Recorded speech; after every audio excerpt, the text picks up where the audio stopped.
देश में चिकित्सा विज्ञान नहीं था।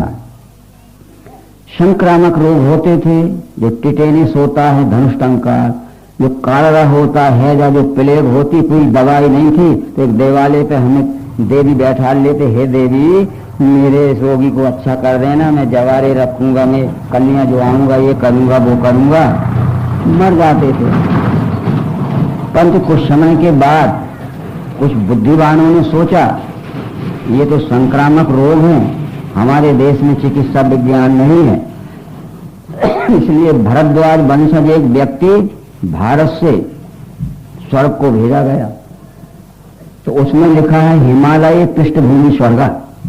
हिमालय के पार की भूमि जो है मध्य एशिया, वो कला कौशल संपन्न देश से तो चिकित्सा विज्ञान सीखने के लिए भरद्वाज वंशज एक व्यक्ति स्वर्ग को भेजा गया। तो स्वर्ग का मतलब वहां आकाश में नहीं, हिमालय पृष्ठभूमि स्वर्ग है, हिमालय के पार की पहली तरफ की भूमि।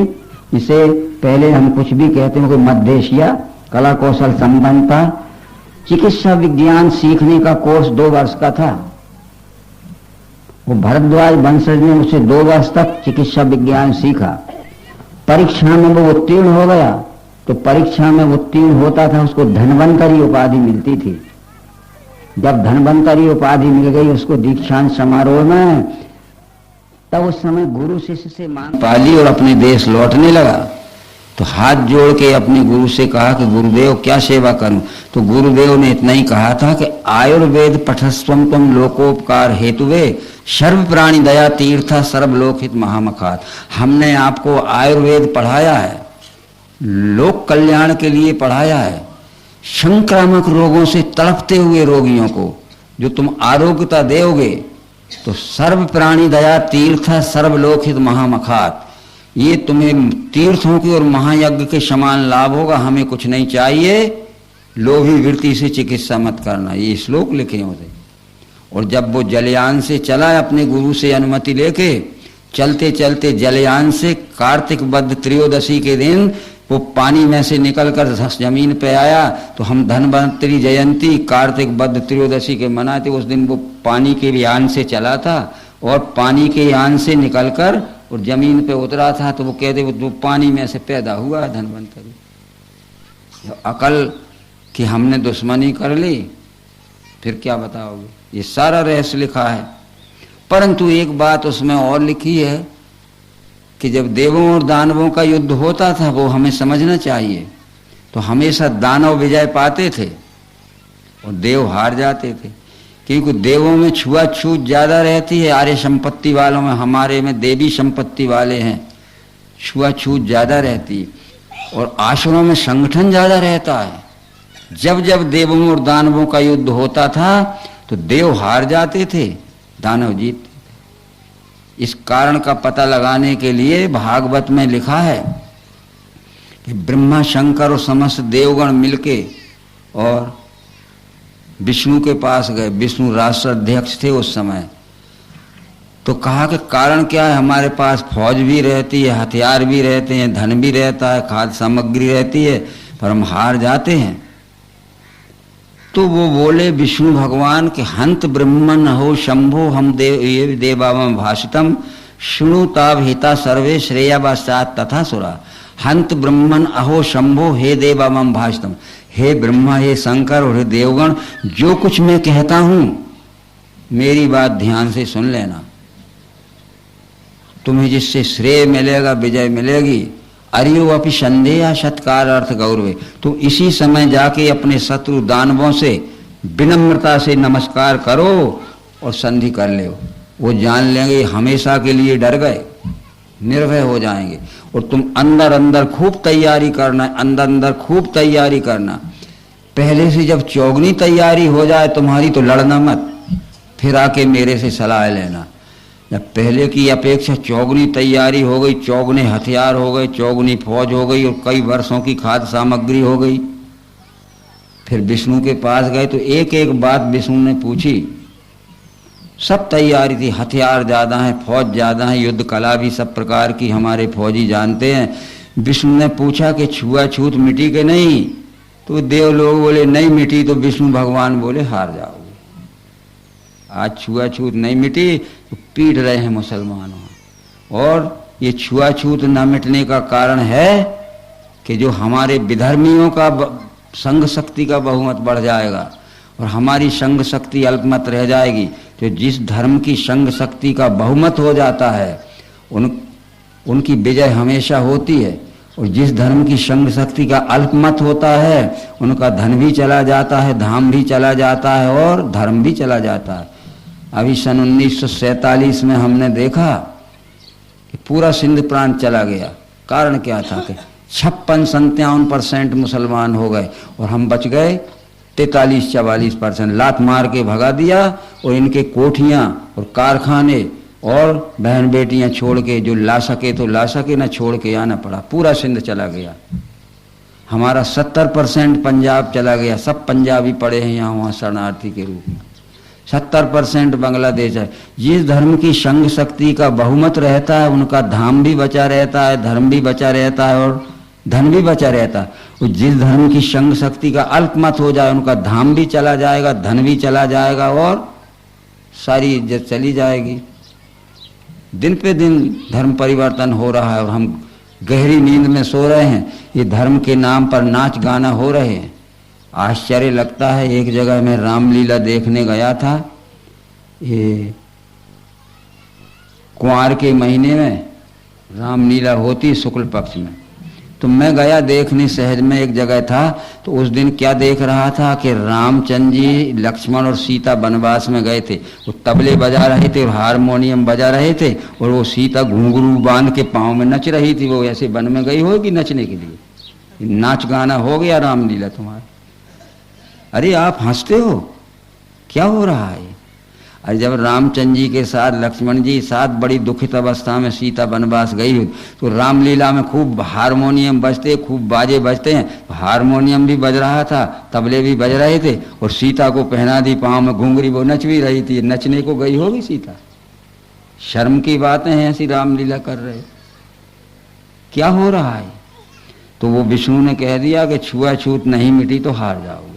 इसी बल पे एक मुसलमान ने अपना जीता था। आपने इतिहास पढ़ा होगा। वो 8 दिन घेरे डाला रहा सूबेदार, परंतु उसकी हिम्मत नहीं पड़ी थी। उसने एक चोटी पे से देखा कि रात के समय अलग अलग रोटियां बन रही हैं। उसने पूछा एक हिंदू से जो उसके साथ में नौकर था कि ये अलग अलग क्यों बन रहा है? बोले वो अलग अलग खाना बना रहे हैं फौजी लोग रात के समय। अलग अलग क्यों बना रहे हैं? बोले वो किसी का छुआ कोई खाता नहीं है। तो उसने कहा हम जीत जाएंगे कल। बस ये सारी बातें। इसलिए समुद्र मंथन का ये मत समझना कि हाथी की हड़ताल भी वहाँ होगी में कर रहे हुए, उच्चे सिरवा घोड़ा भी होगा। ये उच्चे सिरवा घोड़े का मतलब है उच्चे ही अरवा है वो नाम, जो अपने देश में पैदा नहीं हो। अरब देश में जो अच्छे ऊंचे कान वाले बड़े घोड़े होते, अरब देश से समुद्र मार्ग से बुलाया गया तो समुद्र में से निकलकर जलयान से भारत की भूमि पे खड़ा। तो वो कहते पानी में से निकला। अरे पानी के रास्ते से तो आया था, पर किनारे तो आया होगा कि नहीं? समझ सकते हो तो समझो, नहीं तो हरि कृपा। तो ये सब बातें जो थी समुद्र मंथन का। हरिश्चंद्र की कथा आती है भागवत के 9वें स्कंद में। थोड़ा ध्यान रखिए आप लोग। हम हरिश्चंद्र लीला होती है, नाटक होते हैं, नहीं करते हुए ड्रामा। तो विश्वामित्र जी का कर्ज चुकाने के लिए जब हरिश्चंद्र काशी में बिक गया, एक डोम के यहाँ बिक गया, अछूत के यहाँ बिका, तो राजा की सुकुमारता देखते हुए उसको शरीर के मेहनत का काम नहीं दिया डोम ने हरिश्चंद्र को। वो गंगा के किनारे मणिकर्णिका घाट था, वहाँ श्मशान था। तो हरिश्चंद्र को बैठाल दिया कि दिन भर में जितने लाश आवे, मृत आवे, शव आवे, इनका कर वसूल करके शाम को नगर में आ जाया करो। और हरिश्चंद्र के 13 पीढ़ी बाद भागीरथ हुआ है और कहते भागीरथ गंगा लाया। ये भागवत के 9वें स्कंद में देखो, भागीरथ के 13 पीढ़ी पहले हरिश्चंद्र काशी में गंगा नहाता आती था। तो वो भागीरथ कहाँ से ले आया गंगा? ये रखी है भागवत।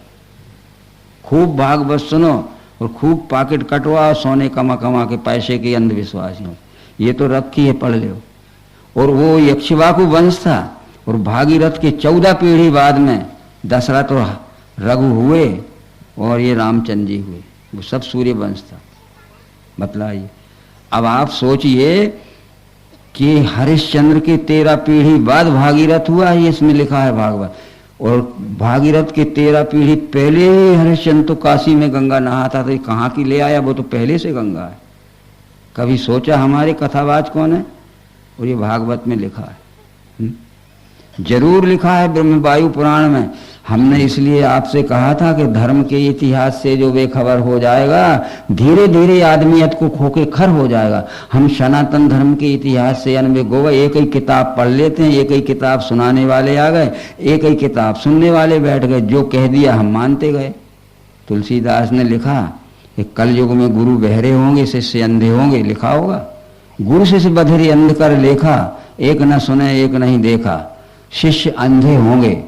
अब शिष्यों की आंखों में आंख नहीं दिखता, और गुरुजी 5 अंगुली तो बता रहे और कहते बेटा एक है, तो नहीं दिखता है तो 5 को एक मानोगे कि नहीं?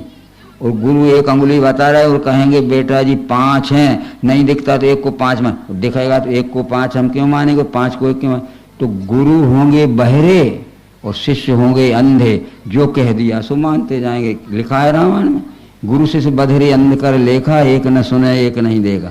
और गुरु बहरे हैं, वो कहता है हम सब पूजा पाठ कर चुके, हम तीर्थ कर चुके, हम सब कुछ कर चुके, परंतु हमारा भ्रम नहीं गया। तो वो कहते और करो एकादशी व्रत, या मकर संक्रांति नहाया आओ, या सोमवती अमावस नहाया आओ, पुण्य हो जाएगा, पाप धुल जाएगा। मित्रों, श्री कृष्ण ने जब अश्वमेध यज्ञ किया था पांडवों ने, तो द्वारका से हस्तिनापुर बुलाया था अर्जुन ने, युधिष्ठिर ने। अश्वमेध यज्ञ जब पूरा हो गया, तो जब श्री कृष्ण जी हस्तिनापुर से द्वारका जाने लगे, तो अर्जुन ने प्रार्थना की कि मेरी और आपकी उम्र बहुत लंबी हो चुकी है, अब हो सकता है कि दोबारा जिंदगी में मुलाकात ना हो। और श्री कृष्ण जी द्वारका में ही देह त्याग हुआ, अर्जुन यहाँ हस्तिनापुर में। ये तो बता दीजिए कि लोग कहते हैं कि पवित्र नदियों का स्नान करने से पाप मुक्त हो जाता है, और तीर्थों में भ्रमण करने से, तीर्थों में निवास करने से और तीर्थों में दर्शन करने से भी पाप मुक्त हो जाते हैं। तो आप नोट करिए, अश्वमेध पर्व में अनुभूता है, उसमें कृष्ण ने क्या उत्तर दिया है कि आत्मा नदी संयम पुण्य तीर्था, सत्योद का शील तटादयो भी तत्राभिषेकम कुरु पांडु पुत्र न वारणाति शुद्धियंती च अंतरात्मा। आत्मज्ञान रूपी नदी में तत्वदर्शियों का सत्संग रूपी स्नान करो और सदाचार और ईमानदारी से चलो, ये तुम्हारा तीर्थ हो जाएगा। न वारणाति शुद्धियंती च अंतरात्मा, पानी में नहाने से कभी पाप मुक्त नहीं हो सकता है आदमी। आत्मा नदी संयम पुण्य तीर्था, आत्मज्ञान रूपी नदी में तत्वदर्शियों का सत्संग रूपी स्नान करो और फिर सदाचार और ईमानदारी से चलो, ये तुम्हारा तीर्थ होगा। न वारणाति शुद्धियंती च अंतरात्मा, केवल पानी में डुबकी लगाने से आज तक कोई पाप मुक्त नहीं हुआ। और ये भी कह दिया कृष्ण जी ने कि हस्तिनापुर गंगा किनारे है, और दुर्योधन का और दुशासन का जन्म हस्तिनापुर में हुआ था। ये दोनों भाई प्रतिदिन सवेरे शाम 2 बार गंगा नहाते थे। गंगा नहाने से ये पुण्यात्मा होते, तो ये राक्षस क्यों निकले दुर्योधन दुशासन? और तुम कहते हो कि तीर्थों में जाने से, तीर्थों में निवास करने से, तीर्थों में दर्शन करने से पाप मुक्त हो जाते हैं। तो कंस का जन्म तो मथुराई में हुआ था, वो राक्षस क्यों हो गया? केवल तुम देख आओगे और पाप धुल जाएंगे। तो अर्जुन फिर पूछता है, तो क्या बड़े बड़े नदियों में, गंगा में, यमुना में, नर्मदा में स्नान नहीं करना चाहिए? तो कृष्ण जी कहते हैं कि बड़े बड़े जलाशयों के किनारे ज्ञान प्रचार के केंद्र बनाए गए थे। यदि 6 वर्ष तक पानी नहीं गिरा तो गंगा का, यमुना का, नर्मदा का पानी समाप्त ना होगा। खाने की चीजें तो दुनिया से बुला लेंगे। तो बड़े बड़े जलाशयों के किनारे ज्ञान प्रचार के केंद्र बनाए गए थे कि 6 वर्ष तक पानी नहीं गिरा तो पानी का कमी नहीं होगी, खाने का सामान तो दुनिया से बुला लेंगे। इसलिए बड़े बड़े जलाशयों के किनारे ज्ञान प्रचार के केंद्र बनाए गए थे। तो वो ज्ञान प्रचार तो चला गया, पानी को तीर्थ समझने लगे। बतलाइए, तब रामायण में भी लिखा होगा कि विमल ज्ञान जल जब सो नहाई, विमल ज्ञान जल जब सो नहाई, तब है राम भक्ति और छाई। निर्मल ज्ञान रूपी जल में जो सत्संग रूपी स्नान करता है वो होता है मुक्त। सारी बातें भैया लिखी हैं, हमको कहते टाइम नहीं है। और अभी देखो एक पाखंड का बड़ा भारी प्रोग्राम आ जाएगा तो सब छुट्टी ले लेके आ जाएंगे। इससे झूठे को तो जग ऐसा दौड़ता है जैसे शहद की मक्खियां दौड़ती हैं, और साचे से दूर रहना चाहते। पुण्याई जिनकी होती है वो सत्य की ओर आकर्षित होते हैं, और जिनकी पुण्याई नहीं होती उन सत्य का ग्रहण करना बड़ा कड़वा लगता है। तो ये सब बातों को विचार करते हुए वो हरिश्चंद्र की कथा समझ लीजिए कि हरिश्चंद्र के 14 पीढ़ी बाद भागीरथ हुआ है, और भागीरथ के 14 पीढ़ी बाद पहले हरिश्चंद्र काशी में गंगा, ये 9वें स्कंद में लिखा है। परंतु एक बात उसमें ब्रह्मवायु पुराण में आती है, फिर हमें पुराने इतिहास देखना पड़ेंगे कि भागीरथ के पूर्वज जो उसके दादा परदादा थे, उनने देखा कि गंगा की विशाल धारा पहाड़ों से बहते ही और गंगा सागर में गिर जाती है। इतने बड़े पानी की विशाल धारा का उपयोग उपजाऊ भूमि को और आबादी वाले बड़े बड़े नगरों को कुछ नहीं होता, पानी फालतू बह जाता है। तो भागीरथ के 4-5 पीढ़ी पूर्व के पुरखों ने ये लिखा है कि उस गंगा की विशाल धारा का उपयोग बड़े बड़े आबादी वाले नगरों से हो गए जहाँ के पानी को तरसते थे लोग, और उपजाऊ भूमि के लिए हो कि पानी नहीं मिलता था जमीन को तो 3-4 गुना अनाज निकलता था। तो उसने काम शुरू किया और 70% काम उनका पूरा हो गया, और किसी कारण से उनका समय समाप्त हो गया। उसके बाद किसी ने ध्यान नहीं दिया। जब उस कुल में भागीरथ आया तो भागीरथ ने अपने दादा परदादा का काम पूरा करने के लिए उस धारा को बड़े बड़े आबादी वाले नगरों में से जहां पानी को तरसते थे लोग और बड़ी बड़ी उपजाऊ भूमि में से जहां सूखी पड़ी रहती थी 2-4 गुना अनाज निकलता था, आगे बढ़ाना चाहा। तो वो धारा जानव राजा की सीमा में से निकलती थी। तो जानव राजा ने कहा कि मेरे से ये गंगा की धारा नहीं बहाई जा सकती, बहुत से गांव हटाना पड़ेंगे और मेरे राज की बहुत सी भूमि दब जाएगी। तो भागीरथ ने कहा कि जितने गांव हटाना पड़ेंगे उनको फिर से बसाने के लिए, और जितनी भूमि आपकी दबेगी उसका नुकसान क्या होगा, उस नुकसान की भरपाई हम करेंगे, नुकसान हम देंगे। ये उनका कॉम्प्रोमाइज हो गया, समझौता। परंतु जानव राजा ने एक शर्त रखी कि अब मेरे राज की भूमि में से आगे जब बढ़ाओगे तो इसका नाम जानवी रखना पड़ेगा। देखो नदियों में जानवी लिखा है। तब फिर वो धारा आगे चल के बड़े बड़े उपजाऊ भूमि में से और बड़े बड़े आबादी वाले नगरों में से गई तो पुरखे तर गए। जो प्यासों मरते थे और भूखों मरते थे, 20 गुना अनाज निकलने लगा और पर्याप्त पानी निकला। तर गए पुरसे के नहीं? वो बात अलग है, आप अस्थियां ले जाइए न ले जाइए, पर प्यासों मरते थे, भूखों मरते थे। और देखो 4-4 गुना अनाज निकला कठिन था। जब हमारे यहाँ बड़ी बड़ी नहरें चल गई, ट्यूबवेल चल गए, तो 20-20, 25-25 गुना गेहूं चना निकल रहा है। और फिर प्यासों मरते थे, पर्याप्त पानी ले लो। ये तो अभी भी हो रहा है। मध्य प्रदेश का इंदौर नगर बढ़ती हुई आबादी में एक बाल्टी को पानी तरसने लगा। मध्य प्रदेश के 3 चीफ मिनिस्टर बदल गए, मुख्यमंत्री कोई इंतजाम नहीं हो सका। जब प्रकाश चंद्र सेठ ही मुख्यमंत्री के पद पे आया तो उसने पहला काम यह किया कि मध्य प्रदेश के तमाम जितने जल स्रोत हैं बंद कर दिए जाएं, नए नए खुदवाना कुएं या ट्यूबवेल या अथवा, और केंद्र सरकार से कुछ कर्ज और कुछ मदद ली और वो मंडलेश्वर से इंदौर में नर्मदा ले आया। अब तो नर्मदा देवास पार करते हुए भोपाल और उज्जैन में भी जा रही है। चालू हो गई उज्जैन की क्षिप्रा नदी, सूखी पड़ी है। हम अभी आए जहां 12 महीने घुटनों पानी रहता था उतार उधार में, देवास में पानी नहीं है। तो इंदौर से देवास होते हुए और भोपाल होते हुए उज्जैन होते हुए भोपाल में आ रही है नर्मदा। कौन लाया नर्मदा को इंदौर में? और सेठ ही नहीं लाए। बार बार हो गई अब तो भैया सोचिए। और ये जो हम कह रहे हैं प्रमाणित है कि इसलिए कि हमने भागवत रख ली है। ये अगर बातें जो हम कहते उसमें न लिखी हो तो कल बता देना हमारे रहते। हम अंधविश्वास में जिसने जो बताया हम मानते गए मानते गए मानते गए, और मानते मानते हमारे अपनी ज्ञान की दृष्टि ही मोतियाबिंद हो गई। ज्ञान की दृष्टि जो है ना वो ही बंद हो गई। बस माया मोतियाबिंद कटे जब करो सत्य सुन। तो अपना समय आज का यहाँ तक था भैया।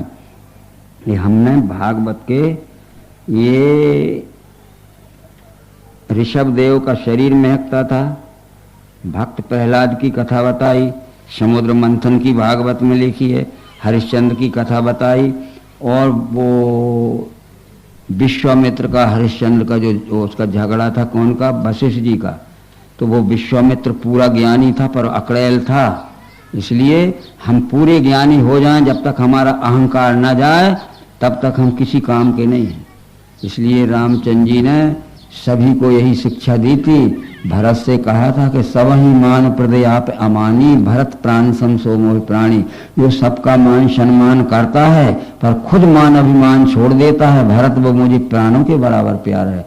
हम भी बन सके जितना सबका आदर करें, और हम सबके द्वारा आदर न करवाना चाहें, बस इतना भर। किसी का आदर नहीं करते हैं तो दूसरे से मत पुजवाना। हम तो दूसरों से पुजवाना चाहते हैं और दूसरों के अनादर करते, हीन समझते सबको। तो ये अभिमान जब चला जाता है तब ज्ञान होता है, और बिना सत्व गुण के अभिमान जा नहीं सकता। गीता में लिखा है सत्वात् संजायते ज्ञानम, सत्व से ज्ञान होता है। बस ठीक, तो यहाँ समाप्त करते हैं।